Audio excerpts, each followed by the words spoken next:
Assalamualaikum warahmatullahi wabarakatuh. Alhamdulillahilladzi ja'ala ramadhana syahrus siyam lil mu'minin. Asyhadu an la ilaha illallah wahdahu la syarika la wa asyhadu anna Muhammadan abduhu wa rasuluhu. Allahumma salli ala sayyidina Muhammadin wa ala ali sayyidina Muhammad.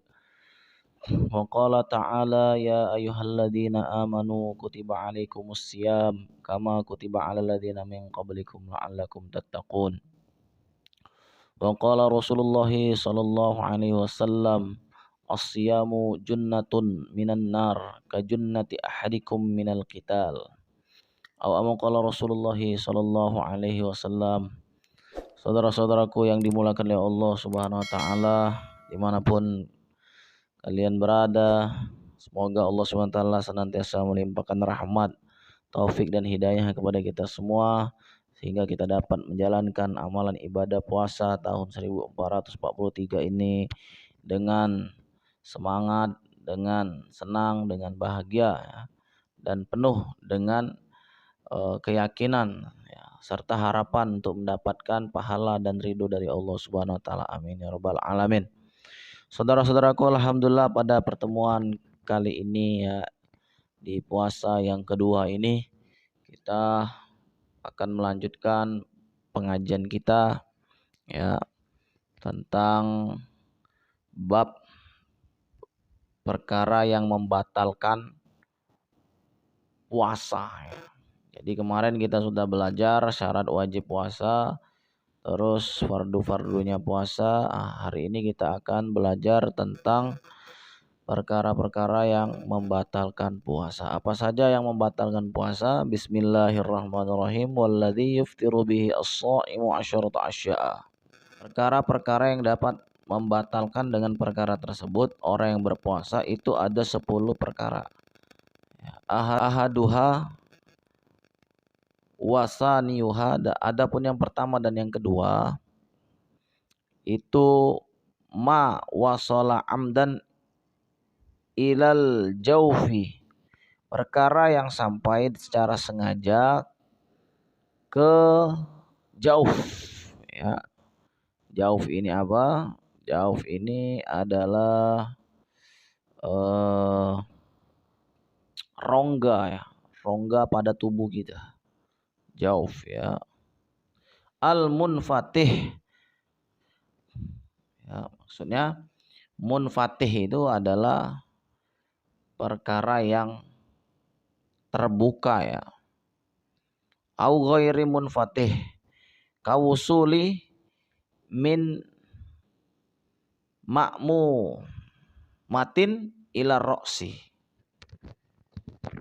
Jadi yang pertama dan yang kedua itu sampainya sesuatu secara sengaja ke jauh atau rongga tubuh kita ya, seperti sampainya sesuatu dari makmumatin. Nah, makmuman itu apa itu? Luka yang sampai ke kulit otak. Nah, ya. Ini perkara yang dapat membatalkan puasa. Jadi perkara yang dapat membatalkan puasa itu masuknya sesuatu ke dalam rongga tubuh kita. Apa saja rongga pada tubuh kita itu? Mulut kita, telinga kita, ya, kubul kita, dubur kita, itu semua rongga. Rongga-rongga tersebut kalau masuk secara sengaja ya, benda-benda yang dapat membatalkan puasa, maka puasa kita menjadi batal ya. Seperti kita berenang, air masuk ke dalam telinga kita batal ya. Terus kita memasukkan obat ke dalam dubur kita itu juga batal. Masukkan obat tetes telinga ke telinga kita batal. Suntik, bagaimana suntik? Suntik ini dia kalau memberikan rasa kenyang, memberikan kesegaran ya pada tubuh kita juga batal. Ya, sesuatu yang masuk ke dalam aliran darah kita yang memberikan rasa kenyang dan kesegaran dia juga membatalkan puasa. Tetapi para alim ulama ini menganjurkan agar kita kalau mau suntik, mau infus itu pada malam hari. Nah, begitu juga untuk kehati-hatian kita nih kalau bisa beraknya itu di malam hari agar kenapa para alim ulama menjaga supaya puasa kita ini tetap sah ya, tetap hati-hati. Itu dianjurkan para alim ulama kita berak itu pada malam hari. Sehingga kalau kita berak pada malam hari terlepas daripada masuknya tangan kita ke dalam dubur kita atau usus yang keluar ketika mengeluarkan kotoran itu ya. Jadi itu yang pertama dan yang kedua yang dapat membatalkan puasa adalah masuknya sesuatu perkara secara sengaja ke dalam rongga tubuh atau rongga kepala. Oke. Wasalisu adapun yang ketiga itu al-huknatu fi ahadis sabilaini, ya, memasukkan atau menyuntikkan di dalam salah satu dua lubang, ya, dubur dan kubul. Sabil itu ya, sabilain.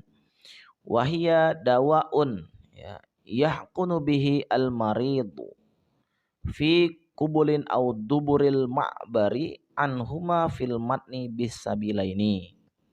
Jadi yang kedua seperti saya jelaskan tadi itu menyuntikkan, ya, menyuntikkan ke dalam kubul ini dan ke dalam dubur. Nah, ini juga membatalkan puasa kita. Nah, jadi penting sekali kita ini belajar sehingga nanti kalau kita mau melakukan pengobatan kita tahu ya apa-apa yang membatalkan puasa.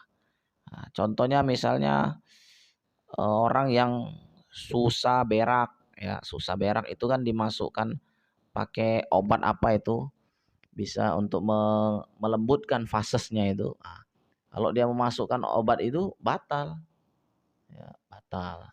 Atau dia memasukkan pil ke dalam duburnya itu juga batal.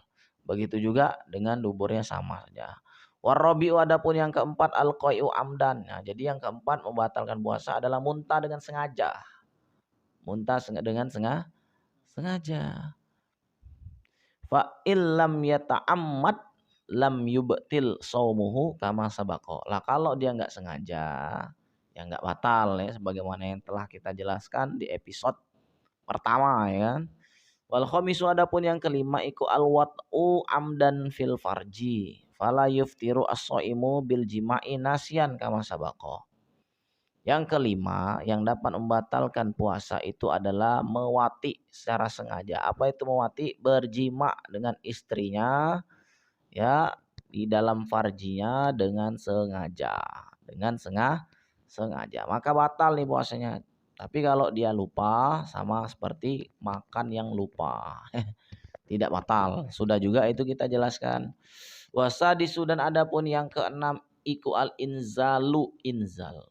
Apa itu inzal? Wa huwa khurujul mani. Ah, keluar mani namanya inzal. Inzal itu namanya keluar mani. An mubasyaratin dari bermubasyarah bila jimain dengan tanpa jima. Jadi dia meluk-meluk istrinya ya kan. Terus cium-ciuman sama istrinya ya. Atau dia mengeluarkan maninya dengan tangan istrinya ya. Muharraman kana ka ikhrajihi biyadihi au ghairi muharramin ka ikhrajihi biyadi zaujatihi au jariyatihi. Nah, contohnya adalah dia mengeluarkan maninya dengan tangannya sendiri. Jadi onani. Nah, jadi onani ini batal puasa kita, saudara. Yang laki-laki ini ya. Nah, jadi dengan tangan sendiri atau dengan tangan istrinya atau dengan tangan budaknya ini batal semuanya. Ya, batal semuanya. Wahturiza bimubasyaratin an khurujil mani bil ihtilami. Fala iftara bihi jazman. Terus pengarang kitab mengecualikan dengan mubasyarah ya, keluarnya mani ya dengan tanpa mubasyarah ya. Seperti contohnya mimpi basah. Nah, mimpi basah santri ya kan. Tidur siang mungkin sambil berfantasi sebelum tidur akhirnya mimpi basah. Ini tidak batal kalau dia ihtilam atau mimpi junub. Wasabi'u ila akhiril asyarati, dan yang ketujuh sampai yang ke-10 ini membatalkan ya. Al haidu wan nifasu wal jununu wariddatu.